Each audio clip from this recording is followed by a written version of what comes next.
moyens légaux à disposition des entreprises en vue d'influencer le personnel politique sont extrêmement variés.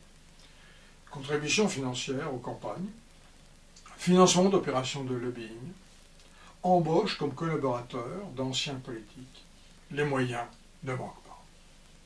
Encore faut-il viser la bonne cible.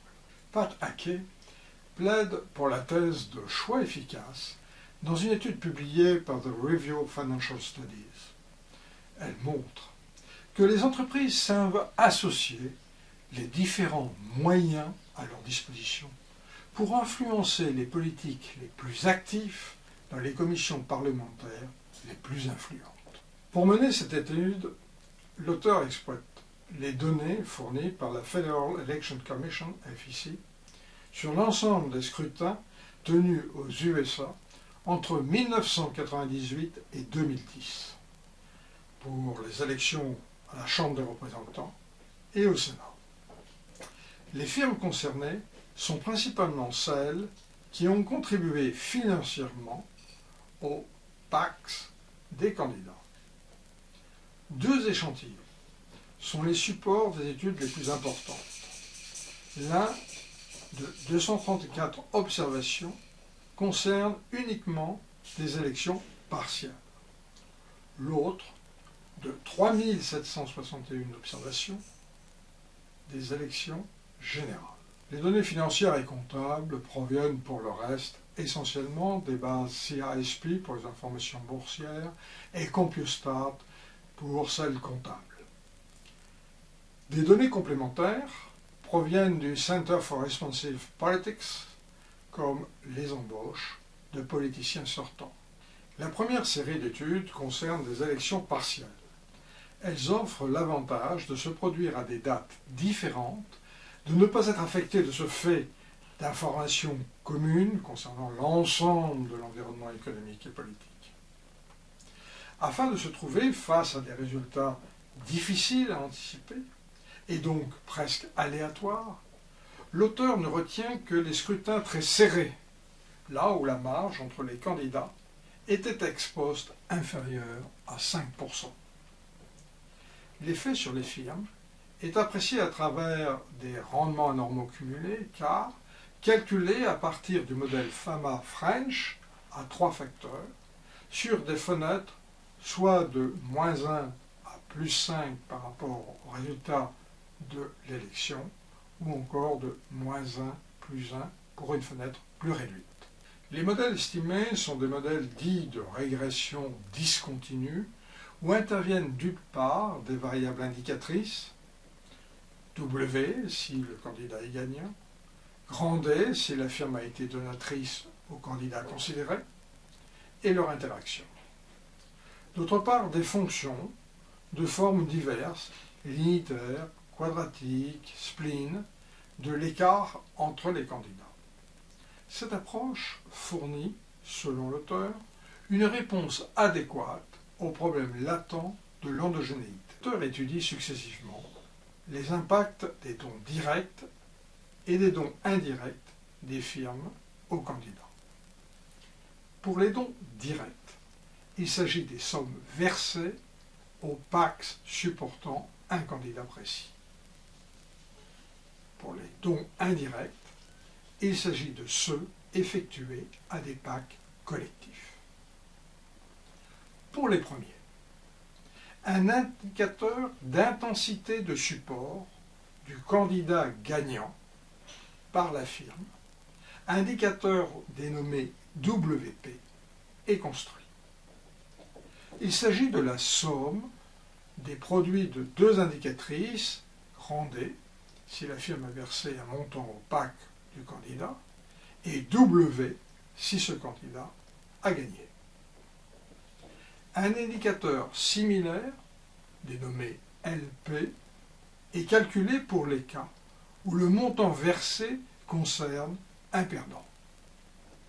Enfin, l'indicateur WT mesure un effet net qui prend en compte la différence entre WP et LP. Un autre moyen pour financer des politiques est de verser des sommes à des fonds collectifs les Leadership PACs, qui sont de fait gérés aux États-Unis par des politiciens expérimentés qui jugent de l'opportunité de donner plus de moyens à tel ou tel candidat. Pour apprécier leurs effets pour les firmes donatrices, l'auteur élabore d'abord un indicateur de réussite pour chaque LPAC. C'est la somme des produits de deux indicatrices, le fonds à gagner au candidat et le candidat à gagner. Ensuite, un indicateur synthétique, WIP, mesure l'efficacité des dons indirects en sommant les produits de l'indice précédent d'efficacité du fonds et l'indicatrice comme quoi la firme a bien versé un montant à ce LPAC.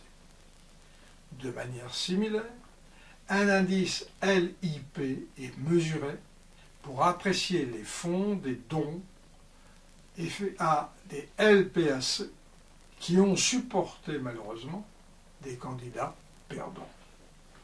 Enfin, la variable TIP mesure l'effet net par simple différence. Pour mettre en évidence l'impact de ces dons directs et indirects effectués à l'occasion des élections générales, l'auteur procède à une série d'estimations de modèles de régression.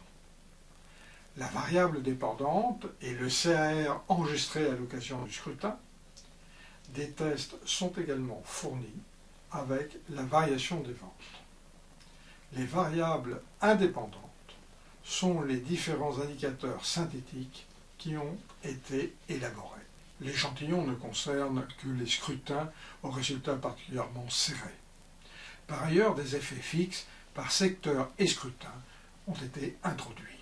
L'étude des contributions aux frais de campagne est complétée par la prise en compte d'autres voies pour toucher le monde politique, à savoir l'emploi d'anciens membres du gouvernement et les dépenses de lobbying.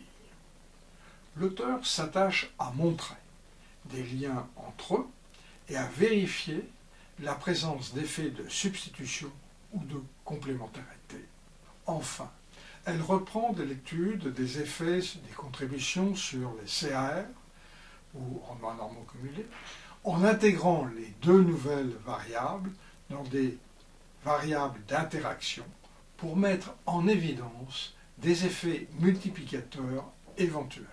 Ainsi, Pat Hackey met en évidence que les firmes qui soutiennent financièrement un candidat à une élection à la Chambre des représentants ou au Sénat voient leur cours réagir positivement en cas de victoire du candidat et négativement en cas de défaite.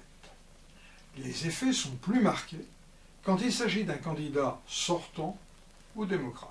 Par ailleurs, ces firmes obtiennent des effets plus forts sur le cours de bourse si les contributions sont gérées par un politicien plus expérimenté à travers un leadership PAC. L'impact est encore plus marqué si le candidat est membre d'une commission parlementaire qui traite de la banque, de l'agriculture, de la fiscalité ou encore des petites et moyennes entreprises. Mais l'activité de ces firmes cotées au bénéfice de politique ne se limite pas à ces seules contributions financières à l'occasion des élections, somme toute très modeste. Elle recourt aussi à l'emploi d'anciens membres du gouvernement et aux activités de lobbying. Activités qui apparaissent d'ailleurs plus comme des substituts que comme des compléments. Mais ces deux activités, emploi d'anciens membres du gouvernement et lobbying, amplifient à l'évidence les effets des contributions financières aux différentes élections. Au total, cet article apporte un soutien à la thèse selon laquelle les contributions financières aux partis politiques ont des effets favorables sur la valeur actionnariale. Elles ne sont pas seulement des sommes engagées par les dirigeants à leur seul profit pour accroître leur capital de relation. Elles n'appartiendraient donc pas à la catégorie générale des coûts d'agence.